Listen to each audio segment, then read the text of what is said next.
امت کے ایک فرد ہیں، ایک کڑی ہے. اگر آپ کمزور رہیں گے تو ہماری امت ترقی نہیں کر پائے گی، ہمارا ادارہ ترقی نہیں کر پائے گا. ابھی شیخ عطاء الرحمان صاحب مجلس موجود ہیں اور شاید میں نے وقت بھی زیادہ لے لیا ہے. آخر میں ایک بات کر کہوں گا، اتر پردیش یا ہندوستان کے جتنے بھی ادارے ہیں، تمام ادارے جو حضرات چلا رہے ہیں، میں ایک بار دوبارہ وہی ریپیٹ کروں گا.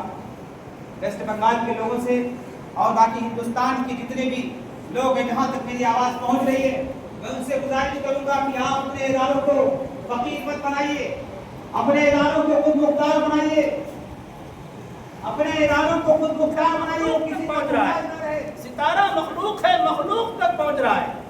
آسمان مخلوق ہے، مخلوق تک پہنچ رہا ہے. لیکن ایک عالم توحید کا علم لینے والا مخلوق ہوتا ہے لیکن خالق تک پہنچتا ہے، خالق کی پہچان حاصل کرتا ہے، وہ خالق کی معرفت حاصل کرتا ہے.